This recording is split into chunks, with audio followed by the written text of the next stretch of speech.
Pues nada, os damos la bienvenida a este EDU Talk sobre metodologías activas en el marco del programa de Reinvent the Classroom de HP e Intel.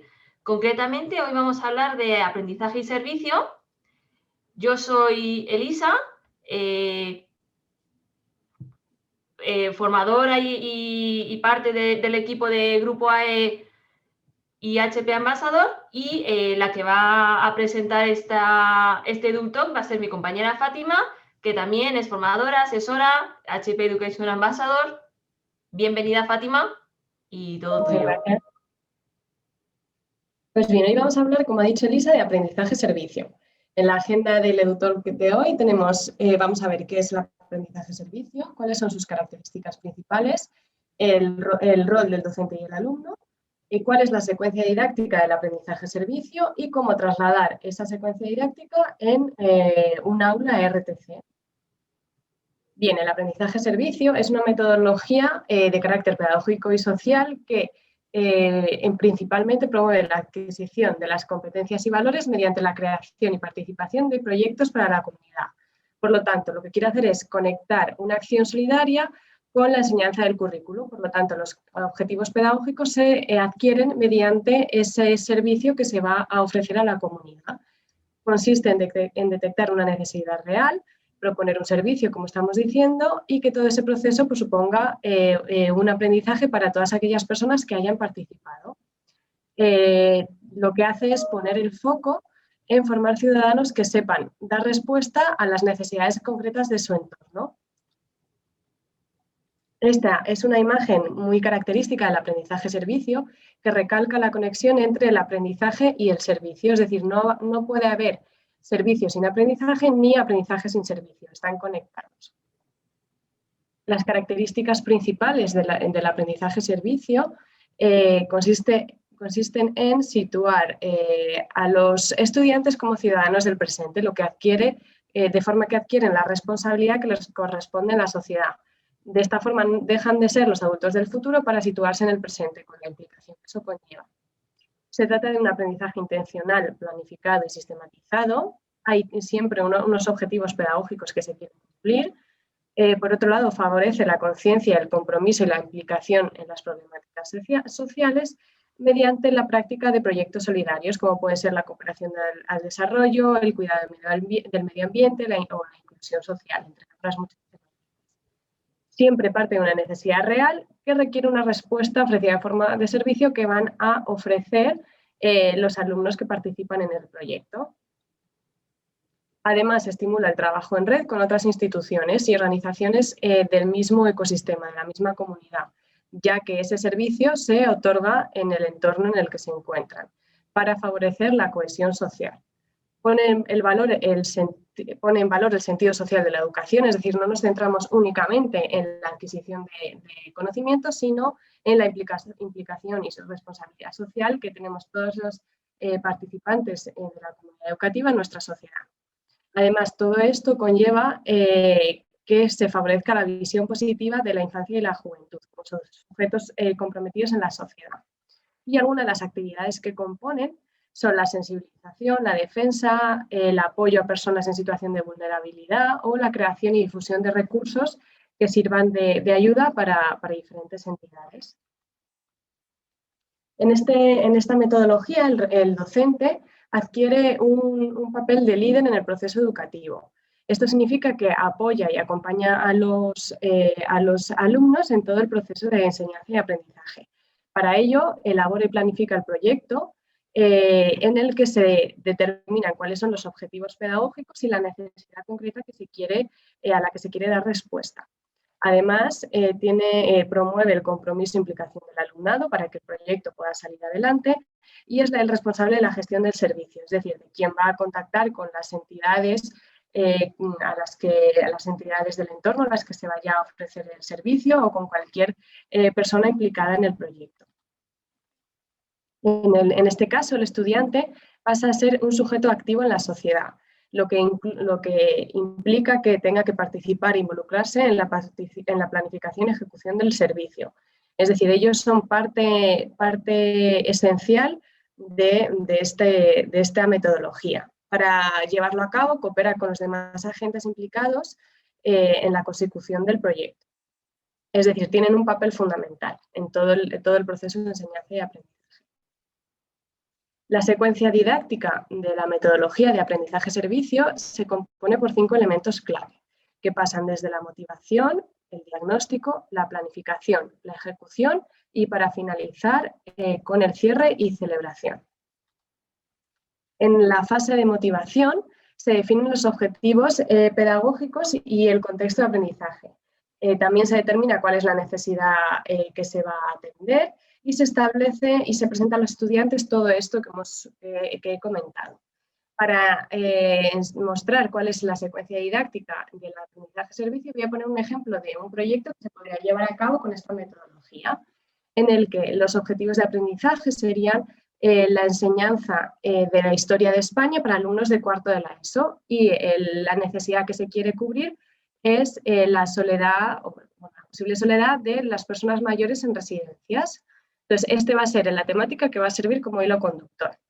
Pasamos a la siguiente fase, que sería la del diagnóstico. En este caso se llevan a cabo dinámicas de lluvia de ideas, de búsquedas de información, la creación de alianzas en las que se pueden llevar a cabo ese servicio y identificar los diferentes servicios que se pueden realizar para poder alcanzar tanto los objetivos planteados como la respuesta a esa necesidad que se ha determinado.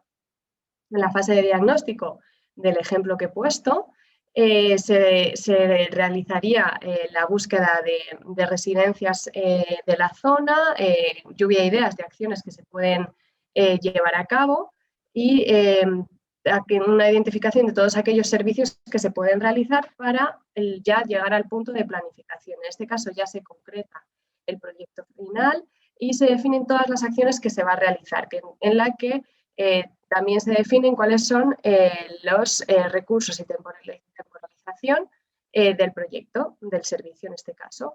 Y ya finalmente se redacta tanto el planteamiento como la implicación de cada uno de los agentes. Es muy importante este último punto para que cada una de las personas implicadas en el proyecto sepan qué es lo que tienen que hacer a cabo, pues tienen que llevar a cabo.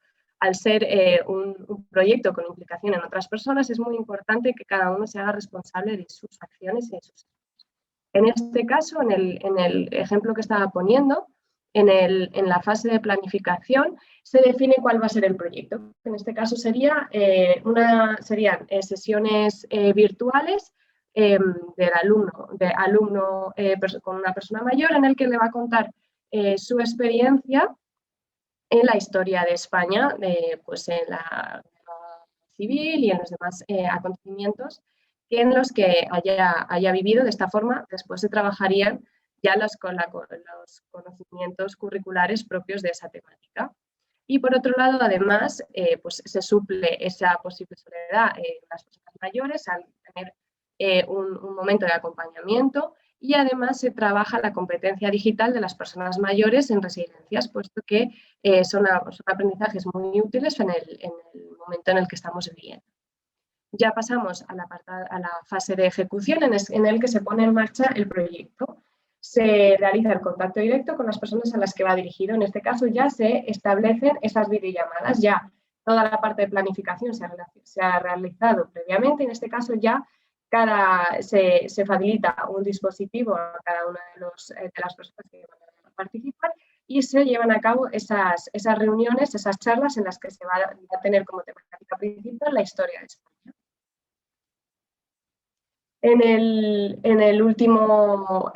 La última fase del aprendizaje-servicio corresponde al cierre y celebración. En este caso, se realiza una celebración y la publicación del proyecto. La celebración es importante que se haga con todos los agentes implicados. En este caso, habría que reunir tanto a las personas mayores de la residencia como todos los alumnos que han participado en el proyecto. Se hace una evaluación, una celebración conjunta. En esta celebración también se incluye una coevaluación en la que todo el grupo va a reflexionar y evaluar los aprendizajes adquiridos y además se va a valorar el impacto social en el entorno. Esta es una parte muy importante porque si es un servicio es muy, muy importante que se evalúe realmente el impacto, las consecuencias positivas que ha tenido en el entorno social en el que se encuentra el centro. objetivo. Durante todo el proceso de esta metodología del aprendizaje-servicio, destacan 3 procesos transversales que dan forma a la metodología en sí. Sería el proceso de reflexión, que incluye las dos primeras fases, la de motivación y diagnóstico, un proceso de sistematización en el que se establecen todas las acciones que se van a llevar a cabo de forma sistematizada para asegurarnos que sea viable y que se pueda llevar a cabo, que corresponde con las fases de planificación y ejecución, y por último el proceso de evaluación, que corresponde con el cierre y celebración. Y por último, vamos a trasladar toda esta metodología a un aula RTC. Parece que al tratarse de un aprendizaje-servicio nos alejamos un poco de las tecnologías, pero realmente las tecnologías nos hacen posible que llevemos a cabo este tipo de metodologías. Para mostraros, voy a enseñar en dónde situaríamos cada una de las fases en un aula RTC. Como hemos visto en otras sesiones del EduTalk, el aula RTC se divide en 4 zonas, que cada una está dispuesta con una serie de dinámicas, mobiliario y tecnología que favorecen pues, un tipo de acciones diferentes. Está dividido por la zona Stage, la zona Thinking, la zona Design y la zona Maker.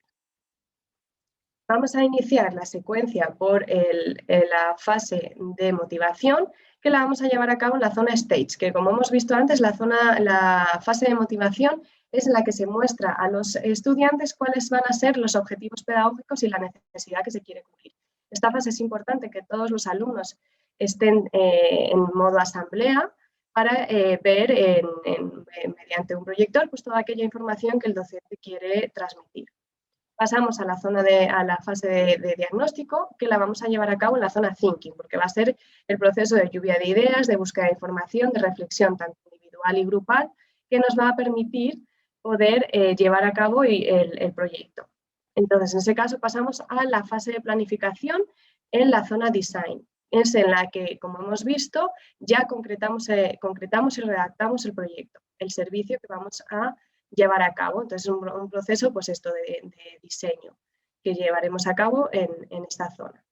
La parte de ejecución la hemos incluido en la zona Maker porque además de las sesiones virtuales que se van a llevar a cabo con las personas mayores de la residencia, va a haber un proceso de preparación de todos los dispositivos que se les va a ofrecer a las residencias para poder llevar a cabo el proyecto. Entonces, en este caso, los alumnos prepararán en la zona Maker todos los dispositivos que sean necesarios y además las reuniones virtuales se podrán realizar a través en toda el aula RTC para que de forma individual, sin molestias y sin ruidos, cada persona pueda hablar con el estudiante sin que haya ninguna interferencia. Y por último, volvemos a la zona Stage, donde hemos situado la fase de cierre y celebración. En este caso se proponen 2 opciones, que una parte del cierre y celebración se realice en la residencia para que se haga cara a cara y luego la otra parte, en la parte de coevaluación, en la que todos los alumnos, junto con el docente, reflexionan sobre el proceso de aprendizaje, se realizaría en esta zona, en la zona Stage, que es la que más propicia este tipo de dinámicas. Y esta sería la metodología aprendizaje-servicio en un aula RTC. ¿Cómo vamos de ahora, Elisa? Bueno, pues vamos muy bien. Muchas gracias, Fátima, por tu información y tus conocimientos. Yo creo que me quedo, por cerrar un poco este bloque, ¿no? Me quedo con que al final el aprendizaje-servicio es una oportunidad no solo para nuestros alumnos, sino para la otra parte, ¿no? El que va a recibir ese servicio que ofrece el alumno, ¿ok?